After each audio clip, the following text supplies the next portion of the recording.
প্রিয় ছাত্রছাত্রীরা, অনেকদিন পরে আবার ইউটিউবে ফিরে এসেছি। কারণ তোমাদের কিছু প্রতিযোগিতামূলক পরীক্ষা খুব সামনে হতে চলেছে। এসএসসি, সিএসসি, পিএসসি, এইসব প্রতিযোগিতা পরীক্ষাগুলোর দিকে তাকিয়ে আমার যে নিউট্রা ম্যানেজমেন্ট চ্যানেল আছে ইউটিউব, সেখানে আজকে আমরা একটা টপিক নিয়ে এসেছি, এক্সারসাইজ এবং ফ্যাটিক, অর্থাৎ আমাদের কায়িক শ্রম এবং ক্লান্তি। তো এক্সারসাইজ এই ব্যাপারটা আমাদের ফিজিক্যাল অ্যাক্টিভিটি, এক্সারসাইজ এবং স্পোর্টস, এই তিনটে কিন্তু কিছু অর্থগত পার্থক্য আমরা দেখতে পাই। যখন আমাদের অস্থিপেশিগুলোর সংকোচন প্রসারণ দ্বারা দেহের বিভিন্ন অঙ্গের বিচলন হয়ে থাকে একটা নির্দিষ্ট পরিকল্পনা মাফিক, তখন সেটাকে আমরা বলবো ফিজিক্যাল অ্যাক্টিভিটি। আবার এই নির্দিষ্ট পরিকল্পনা মাফিক যখন এই শারীরবৃত্তীয় কাজগুলো অস্থিপেশির সংকোচন প্রসারণ নির্দিষ্ট ছন্দে ঘটতে থাকবে, নির্দিষ্ট ছন্দে বা রিদিমে, তখন তাকে বলা হবে এক্সারসাইজ। তাহলে ফিজিক্যাল অ্যাক্টিভিটি, সেখানে ছন্দ অনুপস্থিত, কিন্তু ওই কাজটাই যখন একটা নির্দিষ্ট ছন্দে হবে তখন সেটা হয়ে যাবে এক্সারসাইজ। আবার ওই এক্সারসাইজটা যখন একটা প্রতিযোগিতামূলক কাজের আমরা ব্যয় করব, অর্থাৎ যেখানে একটা জয়লাভের ইচ্ছা থাকবে, কম্পিটিশন, প্রতিযোগিতা থাকবে, তখন সেই এক্সারসাইজটাকে বলা হবে স্পোর্টস। অর্থাৎ ফিজিক্যাল অ্যাক্টিভিটি একটা পার্ট, তার উপরের মধ্যে যখন রিদিম চলে আসবে কিন্তু কোনো প্রতিযোগিতা থাকবে না, তখন সেটা এক্সারসাইজ। আবার যখন ওই এক্সারসাইজের মধ্যে প্রতিযোগিতা চলে এলো তখন সেটা হবে স্পোর্টস। তো আমাদের এই যে ফিজিক্যাল অ্যাক্টিভিটি, এক্সারসাইজ, স্পোর্টস, এই সবের মধ্যে একটা কিছুক্ষণ কাজ করার পর আমাদের ক্লান্তি বোধ আসে। ক্লান্তিটা কি না, আমাদের যে কর্মদক্ষতা, সেই কর্মদক্ষতা কমে যায় এবং সেটাকে বলা হয় ক্লান্তি বা ফ্যাটিক। এবং এটা স্পোর্টসের ইভেন্ট, খেলাধুলা, ফিজিক্যাল এক্সারসাইজ, কায়িক শ্রম এবং ফিজিক্যাল অ্যাক্টিভিটি, আবার স্বাস্থ্য এটার সঙ্গে জড়িত। আবার পুষ্টি দ্বারা আমরা এই ক্লান্তিটাকে অনেকটা বিলম্বিত করতে পারি, প্রতিহত করতে পারবো না কখনোই, কিন্তু বিলম্বিত করতে পারি। অর্থাৎ সঠিক স্বাস্থ্য দ্বারা, সঠিক পুষ্টি দ্বারা, যে ক্ষেত্রে হয়তো 10 মিনিটের মাথায় ক্লান্তিটা আসে, সেটাকে আমরা 15 মিনিটে এটা আমরা পিছিয়ে নিয়ে যেতে পারি। সেরকম আমাদের যদি ট্রেনিং, প্রশিক্ষণ দিই, তাহলেও কিন্তু ক্লান্তিটাকে আমরা পিছিয়ে নিয়ে যেতে পারি। এখন এই যে ক্লান্তি, এর কারণগুলো কি কি, এই টাইপসে কি কি প্রকারের ক্লান্তি হয় না, ক্লান্তিটাকে আমরা সাধারণত 4 ভাগে ভাগ করে থাকি। একটা সেন্ট্রাল ফ্যাটিক, মানে কেন্দ্রীয় ক্লান্তি। কেন্দ্রীয় ক্লান্তি হচ্ছে যখন আমাদের মস্তিষ্ক এবং কেন্দ্রীয় তন্ত্রে যে নিউরো ট্রান্সমিটার সঞ্চিত থাকে, সেই নিউরো ট্রান্সমিটার যখন মাত্রা কমে যায় এবং তারা যখন অস্থিপেশিকে সঠিকভাবে সংবাদ প্রেরণ করতে পারে না, তার ফলে আমাদের অস্থিপেশির সংকোচন প্রসারণ একটু ব্যাহত হয়, যেই ক্লান্তিকে বলে কেন্দ্রীয় ক্লান্তি। আর এটা হচ্ছে পেরিফেরাল ফ্যাটিক বা প্রান্তীয় ক্লান্তি, অর্থাৎ পেশিকোষে যে আমাদের এই কায়িক শ্রমটা করছে, এই পেশিকোষগুলোর মধ্যে যখন বিপাকলব্ধ পদার্থ বেশি সঞ্চিত হয়ে যায়, যখন তাদের সাইটোপ্লাজমের পিএইচ পরিবর্তন ঘটে, যখন এই পেশিকোষের তাপমাত্রার পরিবর্তন ঘটে এক্সারসাইজের দ্বারা বা ফিজিক্যাল অ্যাক্টিভিটির দ্বারা, তখন যে ক্লান্তিবোধটা আসে সেটাকে বলে প্রান্তীয় ক্লান্তি।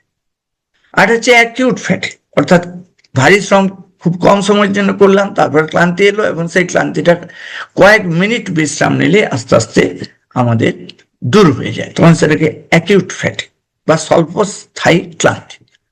আর ক্রনিক, যেটা হচ্ছে অনেকক্ষণ ধরে শ্রমটা করছি এবং তারপর আমাদের এই ক্লান্তিবোধটা অনেকক্ষণ ধরে থাকছে, তখন সেটা হয়ে যাবে ক্রনিক ফ্যাটিক।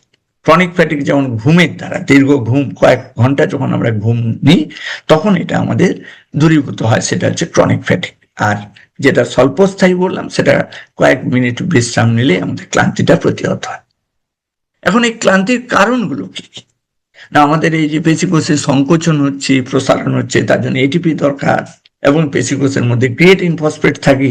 তোমরা জানো ক্রিয়েটিন ফসফেটের সঙ্গে এটিপি, এরা ফসফাজেন সিস্টেমের সঙ্গে জড়িত।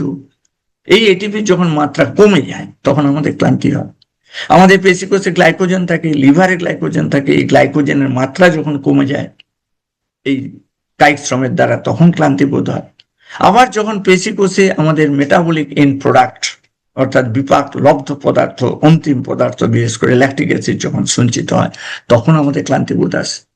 আবার শরীরে যখন দেহ তরলের মাত্রা কমে যায়, যেটাকে বলে জল নিরোধন অবস্থা, কারণ এই শ্রমের ফলে আমাদের প্রচুর ঘাম হয়, ঘামের ফলে দেহ থেকে অনেক জল বেরিয়ে যায়। আমাদের শ্রমের ফলে দীর্ঘ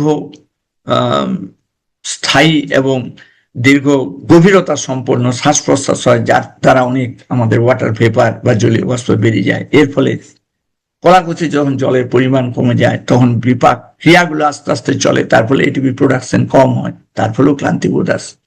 আবার আমাদের এই ঘামের দ্বারা যখন তড়িৎ বিশ্লেষ্য, বিশেষ করে সোডিয়াম পটাশিয়াম বেশি মাত্রায় বেরিয়ে যায়, তখন এই স্নায়ুকোষ পেশিকোষ তাদের উত্তেজিত অনেকটা কমে যায় এবং তার ফলে ক্লান্তি বোধ আসে। এখন এর কৌশল কি, শারীরবৃত্তীয় কৌশল কি ক্লান্তি আসার? না, একটা হচ্ছে স্নায়ু পেশি যে পরিবর্তন, স্নায়ু পেশির পরিবর্তন, অর্থাৎ স্নায়ুকোষ থেকে নিউরোট্রান্সমিটার মাত্রা কম আসছে, নিউরোট্রান্সমিটার আস্তে আস্তে এক্সস্ট হয়ে যাচ্ছে, নিঃশেষ হয়ে পড়ছে, এবং মাসেলের যে সঞ্চিত ফুয়েল রয়েছে, ফুয়েল মানে জ্বালানি, শক্তি উৎপাদন করা, তার মাত্রা যখন পরিবর্তন আসছে, কোষের সাইটোপ্লাজমে যখন পিএইচ আম্লিক হয়ে পড়ছে, এর ফলে আমাদের ক্লান্তি আসে। আমাদের পেশির সংকোচন, পেশিতে পেশিতন্তুর মধ্যে অ্যাক্টিন মায়োসিন ফিলামেন্ট রয়েছে, সেই অ্যাক্টিন মায়োসিন ফিলামেন্টের যে কাপলিং অবস্থা, তার জন্য এটিপি দরকার, তার জন্য ক্যালসিয়াম দরকার। এটিপি কমলেই হবে না, ক্যালসিয়ামও যদি কমে যায় তাহলে আমাদের ক্লান্তি আসবে, কারণ এই আমাদের ক্রিয়েটিন ফসফেট এবং এটিপি মাত্রা কমার সাথে সাথে ক্যালসিয়ামের মাত্রা কমার ফলে অ্যাক্টিন মায়োসিনের মধ্যে ক্রস ব্রিজ তৈরি হতে পারে না, তার ফলে পেশি সংকোচন ব্যাহত হয়, যার ফলে ক্লান্তি আসে। আবার যতটা অক্সিজেন দরকার সেই অক্সিজেন যদি আমরা সঠিক মাত্রায় সরবরাহ করতে না পারি তখনও আমাদের ক্লান্তি বোধ আসে। আবার এই পেশির সংকোচনের ফলে আমাদের পেশিকোষে তাপ উৎপন্ন হয়, এই তাপ বেশি উৎপন্ন হলে আমাদের উৎসেচক গুলো সঠিকভাবে কাজ করতে পারে না, তার ফলে এটিপি প্রোডাকশন বন্ধ হয় বা কমে যায়, যার ফলে ক্লান্তি আসে। আবার যেটা ল্যাকটিক অ্যাসিড বললাম, অর্থাৎ অ্যানারোবিক গ্লাইকোলাইসিস, অর্থাৎ যতটা অক্সিজেন দরকার সেই অক্সিজেন যদি আমি সব সাপ্লাই দিতে না পারি তাহলে আমাদের গ্লুকোজটা ল্যাকটিক অ্যাসিড উৎপন্ন করবে, এবং ল্যাকটিক অ্যাসিডের মাত্রা বৃদ্ধির ফলে আমাদের পেশিকোষে ক্লান্তি দেখা যায়। এই ক্লান্তির কি কি লক্ষণাবলী আমরা দেখতে পাবো?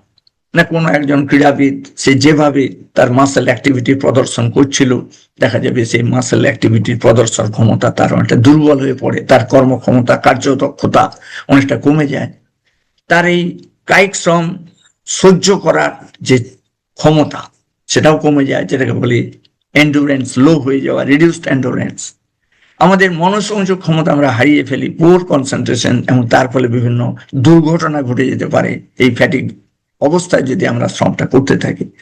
মাসেলে পেশিতে খিঁচুনি আসে, সেখানে সোডিয়াম কমে যাওয়ার জন্য, পটাশিয়াম কমে যাওয়ার জন্য। আমাদের যে প্রতিক্রিয়ার সময়কাল সেটা অনেকটা স্লো, ধীরে ধীরে চলতে থাকে, মন্থর হয়ে যায়। এই রিয়াকশন টাইম হচ্ছে কি, উদ্দীপনা দিলাম এবং প্রতিক্রিয়া হবে, এইটা কতটা লেটেন্ট পিরিয়ড, অর্থাৎ লিনকাল কত কম, যত কম হবে তত ভালো, লিনকাল যত বেশি হবে সেটা আস্তে আস্তে ঘটে রিয়াকশন টাইম, তার মানে ইন্ডিকেট করছে, সূচিত করছে আমরা ক্লান্ত হয়ে পড়েছি। আমাদের কর্মদক্ষতা যখন কমে যায়, একজন ক্রীড়াবিদ ধরো যাক ফুটবল প্লেয়ার, সে যখন সঠিকভাবে বলকে সঠিক জায়গায় ফেলতে পারছে না তখনই বোঝা যায় তার পারফরমেন্স কমেছে, তার এন্ডুরেন্স কমেছে। পারফরমেন্স মানে কর্মদক্ষতা, এন্ডুরেন্স মানে এই মানসিক এবং শারীরিক চাপ সহ্য করার ক্ষমতা, এটা কমেছে, তার মানে বোঝা যায় যে তার ক্লান্তি বোধ এসছে। এখন এই ক্লান্তিকে কোন কোন শর্তগুলো মোটামুটি প্রভাবিত?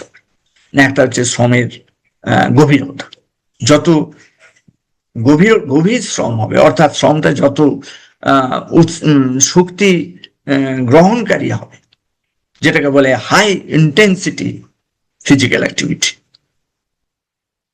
তাহলে সেক্ষেত্রে ক্লান্তি তাড়াতাড়ি আসবে। কতক্ষণ ধরে ডিউরেশন, কতক্ষণ ধরে আমরা শ্রমটা করছি। শ্রমটা যদি বেশিক্ষণ হয় তাহলে ক্লান্তি তাড়াতাড়ি আসে। আবার আমাদের বয়স একটা ফ্যাক্টর। যে শ্রমটা একজন অ্যাডোলেসেন্ট মানে কিশোর কিশোরী বা একজন অ্যাডাল্ট সে বা যুবক যতক্ষণ সহ্য করতে পারবে, একজন বয়স্ক ব্যক্তি সে ততক্ষণ সহ্য করতে পারবে না। তার ক্ষেত্রে ওই একই শ্রম করতে গেলে ক্লান্তিটা তাড়াতাড়ি আসবে, কারণ তার মাসেল অ্যাক্টিভিটি কমে গেছে, তার নিউরাল ট্রান্সমিশন ক্ষমতা কমে গেছে, তার গ্লাইকোজেন স্টোরেজ ক্ষমতা কমে গেছে। আবার যদি আমরা প্রশিক্ষণ নিই, ট্রেনিং, যত ভালো প্রশিক্ষণ নেব তত আমরা ক্লান্তিকে বিলম্বিত করতে পারবো, প্রতিহত করার জন্য বিলম্বিত করতে পারবো। আমাদের যদি পুষ্টিগত অবস্থা শরীরে সঠিকভাবে থাকে, অর্থাৎ ফুয়েল, শক্তি উৎপাদন করার জন্য পুষ্টি দ্রব্য, আমাদের মাইক্রোনিউট্রিয়েন্ট বিশেষ করে ভিটামিন এবং মিনারেল যদি ঠিক মতো আসে, তাহলেও আমরা সঠিকভাবে ক্লান্তিকে বিলম্বিত করতে পারবো। আমাদের যদি বডি ফ্লুইড সঠিকভাবে আমরা নিতে পারি, অর্থাৎ স্পোর্টস ড্রিঙ্কের দ্বারা, আবার ক্রীড়া পানীয়ের দ্বারা, অথবা ড্রিঙ্কিং ওয়াটারের দ্বারা যদি আমাদের দেহতরলের মাত্রা সঠিক রাখতে পারি, তাহলেও আমরা ক্লান্তিকে প্রতিহত করতে পারি, বিলম্বিত করতে পারি। সঠিকভাবে যদি স্লিপ হয়, ঘুমানো হয়, সে সময় আমাদের নিউরো ট্রান্সমিটার সঠিকভাবে তৈরি হয়ে যায়, এবং এই নিউরো ট্রান্সমিটার তৈরির ফলে আমরা ক্লান্তিকে অনেকটা বিলম্বিত করতে পারি, অবদমিত করতে পারি। পরিবেশ, পরিবেশের তাপমাত্রা, পরিবেশের আমাদের কি জলীয় বাষ্প রয়েছে, তার দ্বারাও আমাদের এটা নিয়ন্ত্রিত হয়। এখন এই আমাদের ক্লান্তিকে কি করে বাধা দেওয়া যায় এবং তার ব্যবস্থাপনা, ম্যানেজমেন্ট, এটা কি না? একটা হচ্ছে সঠিক মাত্রার পুষ্টি দ্রব্য গ্রহণ, তার মধ্যে ম্যাক্রো এবং মাইক্রো নিউট্রিয়েন্ট দুটোই রয়েছে। ইন্টারমিটেন্ট এক্সারসাইজ, অর্থাৎ কিছুক্ষণ পরিশ্রম করব, তারপরে বিশ্রাম নেব, তারপরে আবার পরিশ্রম, আবার বিশ্রাম, যেটাকে বলে ওয়ার্ক রেস্ট সাইকেল। এর ফলে দেখা যায় যে আমাদের ক্লান্তিটা অনেকটা বিলম্বিত হয়। সঠিকভাবে যদি আমাদের দেহ তরল এর মাত্রা ঠিক রাখতে পারি, তাহলেও আমরা ক্লান্তিকে অনেকটা প্রতিহত বা বিলম্বিত করতে পারি। ওয়ার্ম আপ, অর্থাৎ একটা নির্দিষ্ট ফিজিক্যাল অ্যাক্টিভিটি করার আগে দেহটাকে গরম করা, অর্থাৎ 5 থেকে 6 মিনিটের হালকা শ্রমের দ্বারা আমাদের যে সংবহনতন্ত্র, আমাদের যে রেসপিরেটরি সিস্টেম, শ্বাসতন্ত্র, আমাদের যে মাস্কুলার সিস্টেম, পেশিতন্ত্র, সবগুলোকে যদি আমরা সামান্য মাত্রা অ্যাক্টিভ করে নিয়ে যাই এবং তার ফলে নির্দিষ্ট শ্রম আমরা শুরু করি, যেটাকে বলে ওয়ার্ম আপ, তাহলে আমাদের ক্লান্তিটা অনেকটা বিলম্বিত হবে। আবার কুল ডাউন, অর্থাৎ নির্দিষ্ট শ্রম শেষ হয়ে যাওয়ার পর সেই মুহূর্তে শ্রমটাকে স্তব্ধ না করে দিয়ে বা বন্ধ না করে দিয়ে হালকা শ্রম যদি আমরা 5 থেকে 8 মিনিট, ম্যাক্সিমাম 10 মিনিট করে যায়, তাহলে দেখা যায় আমাদের ওই অঙ্গগুলোর রক্ত সরবরাহ সঠিক হওয়ার ফলে ক্লান্তিটা অনেকটা আমাদের দূরীভূত হয়। অ্যাডিকুয়েট রিকভারি, সঠিকভাবে যদি আমরা পানীয় গ্রহণ করি, পুষ্টিদ্রব্য গ্রহণ করি, তাহলেও আমাদের ক্লান্তিটা প্রতিহত হয়।